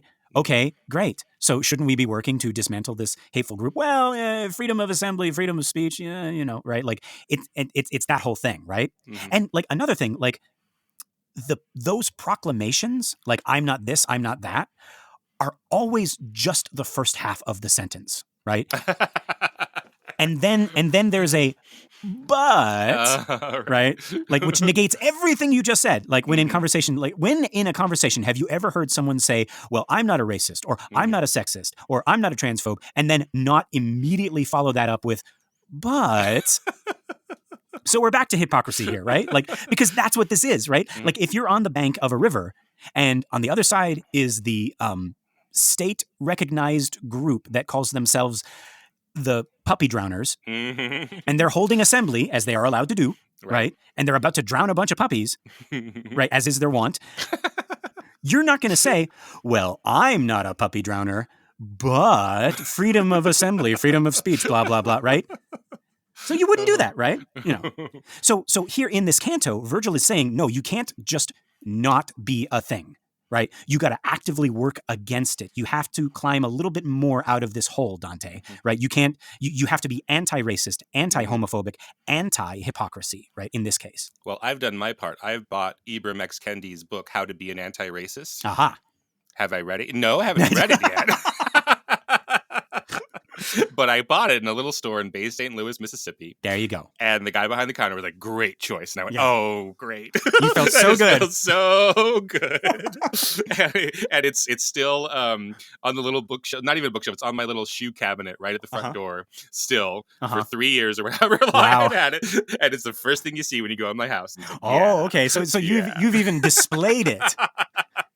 So that people, they walk into your house and go, anti-racist. Look at him. He's learned how to be an anti-racist. That's right. I purchased something. Yes. I bought something with money. Right. And then we were interviewing someone for a job here at the university. And the question is like, how do you promote diversity, inclusion, equity, justice, et cetera, as a professor? And they're like, I'm taking a lot of what I put into my practice as a teacher from Ibram X. Kendi's How to Be an Anti-Racist. I'm like, I have that book. I own that book. You have to, anybody who has that book has to raise their hand. I have that book also. I have it. I look forward to reading it. Yes. I got it on Audible. Still, it's at 0% still. But, that's right. On my Kindle, but yeah. So that's what Dr. Aijian is saying that Virgil is saying to Dante, that you have to work against these forces of evil. Yeah. And actually has, like, if you go by that interpretation, actually has Dante coming out of this a little bit more changed, a little bit more noble, right? He begins to climb again, and even though he is out of breath, he continues to talk with Virgil as they climb to show that yes, he can do this. And so here, according to Dr. Aijian, we have Dante actually starting to change. Does he start to carry Virgil himself, to repay what Virgil has done for him? We have so many more cantos. Anything is possible in hell, Kian.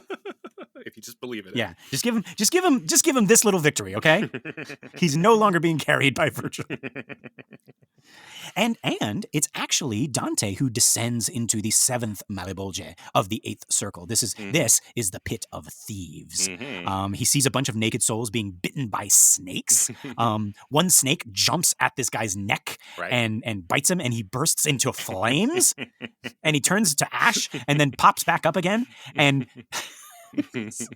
And Dante asks him who he is, which I just imagine, the visual of this. They haven't spoken a word. This guy's just been bitten on the neck. He bursts into flames, writhing in agony until he is ash, and then... So what's your name?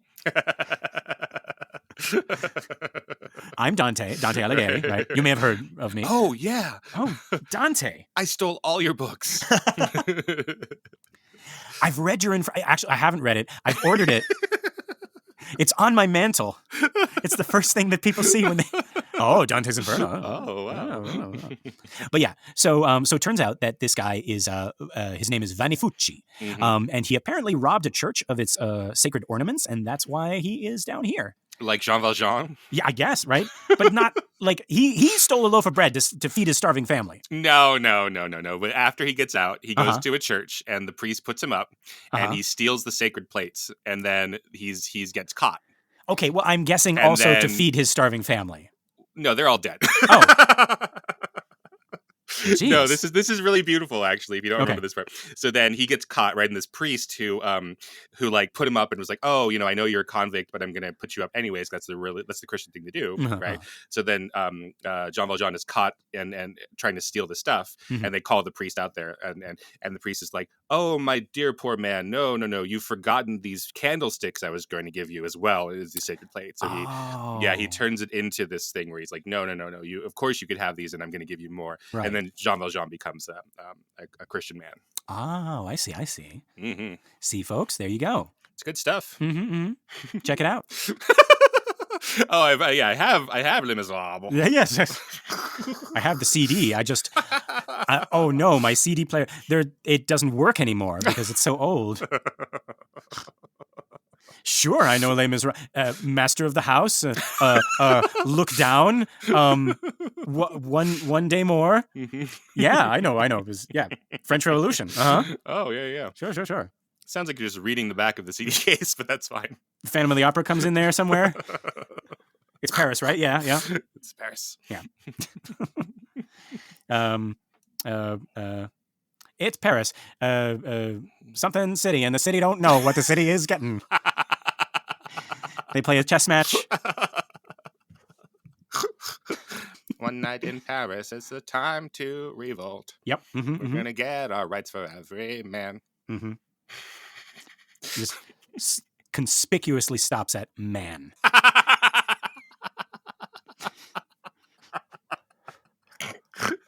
And everyone in the cast looks at you, daring you. Right? Every man. But yeah, so this guy, we're talking about this guy, not Jean Valjean. We're talking about who are we talking about?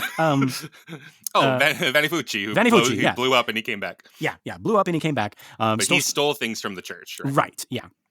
Right. Like Jean Valjean. Do you know that? Yeah, I've heard about that, right? But okay. So Dr. Aijan points out a lot of Genesis 3 imagery here. We're talking about Vanifucci, right? So these souls in this malebolge they're naked, and they are tortured by snakes, and they're looking to hide themselves or make themselves invisible, right? And it's here that we also get this like dark mirror of the resurrection, because we get a snake that bites you, you burst into flames, you fall to the ground as ash, only to be resurrected so you can do it all over again, right? And we compare this to the belief that, it's like ashes to ashes, dust to dust, with the hope that we can break this cycle, right? But down here, there is no end to that cycle. There's never a rise from the ashes like a phoenix, like Christ. It's just, snake bite, flames, ashes, rinse and repeat, right? Or, burn into flames and to repeat. Yeah, right. And sometimes there's a little reporter down there asking you your name. Right. What's your deal? Yeah. Why are you here, right? And you have to do it between several like rotations. It's like, well, I've been here a really long time. Yeah. Oh yeah. But yeah, and that right there, folks, is the main tragedy of Dante's Hell. We touched upon this in previous episodes, but it's really made clear here. Nobody learns. Nobody changes in hell. Their initial character is retained even as they are punished. And Dante, kind of like Scrooge in his story, is at the center, and he is the one character who has the ability to change. Even Virgil, like Marley, is never going to, get out of limbo, right? But Dante has a chance, right? And on that hopeful note, I think this is a good place to end. We only have 10 10? 10 more cantos before we are finished with Dante's Inferno. Keenan, for this episode, is there anything that we missed? I think so. Why is the bridge broken? So I don't know if we ever find that out. No, I think we do. I think we do find that out. Okay. But I don't know where or whether it's just in the research. God, does it say it in the piece itself? Oh shit. Okay. Did it already happen in here? I don't know. So just want to point this out then. I can't remember if it's in the piece or if it's in the research, right? Okay. But the bridge is broken because of the earthquake that happened when Christ died. Right, correct. Yes. I remember hearing about that. Yes. Yes. I don't know correct. Is that in the poem or not? But that is the bridge is broken in that earthquake. So like this passage that is a problem for Dante and Virgil is a side effect of the crucifixion, and it's still down there in hell. They don't fix things, right? Yeah. There's potholes. They just leave the potholes there. There's broken windows everywhere. Well, every pothole is another malebolge. It's just like, oh, well, there we go. Right. So they haven't fixed this for 1,300 years. This earthquake that broke this bridge. Right. This is, I mean, and they made reference to like gates being broken or gates being rock slides when we met our cowboy, right? And that was caused also by either by the crucifixion itself or the harrowing of hell also, right? And they talked about like Christ was able to get through the initial gates, right? The abandon all hope gates, and he was also able to get through the city of Dis, right? But yeah, so this is also a byproduct of the crucifixion is this bridge being broken. Right. Nobody cares down here in hell. No. Nobody fixes anything. No one wants to be better. Yep. Everybody just wants to go on Instagramming and Lil Nas Xing. Yeah. That's what we got. Yeah. Okay. But Keenan, is there anything else? All right. Well, that was great. Thanks, past Lester and Keenan. Well, folks, I have been Lester Ryan Clark, both in the past and in the present. You can summon me on all the socials as Lester Ryan Clark. And I am immune to the bounds of time, and I've been Keenan Diaz, and you can invoke me on Instagram and Letterboxd at Howdy Keenan. Yeah, find more of our shows and other really cool podcasts at True Story FM. Like us on Instagram and join our Facebook listener group, Dante's Ninth Circle Sushi and Karaoke Bar, or feel free to drop us a message at thedevilsdetails@gmail.com. Wouldst thou like to live deliciously? We're not even asking for your souls. Just give us a 5 pentagram rating on iTunes or Spotify or wherever you listen to our show. That and sharing the show by word of mouth or on social media helps our little podcast grow and find more cool people like you. All right, folks. Until next week, love and hisses. Mwah!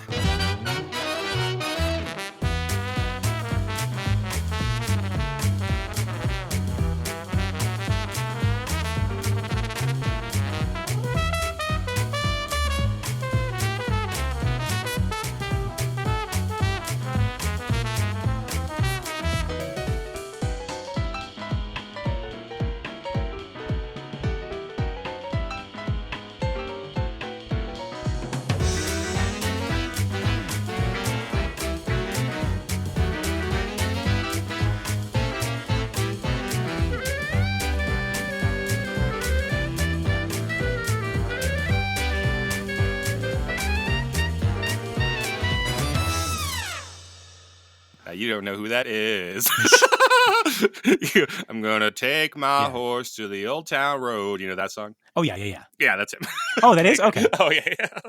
All right. I'm going to have to, Take Dante to the old town road. Mm-hmm. The malebolge. Look them up. Your students from 3 years ago will really There's a we talked about the uncanny valley. There's definitely a valley for like if you are extremely out of touch, it's kind of funny and quaint. Right. If you're just a little bit out of touch, like if you're talking about things that are like last year, right? Like the closer you are to the current trend, the more painful it is. So something that was like hot last week would be like the most cringy thing. If you ask your students what TikTok is, they would be like, "Oh, Mr. Lester, that's kind of sweet and endearing, right?" Yeah. But if I ask, using a meme from 3 months ago, like, ugh. If I did like a skibbity toilet thing or something like that, right? They'd be like, "Oh, yeah, like you just found that out. That's so lame." Right. And I'd be like, "Would you say that it's mid?"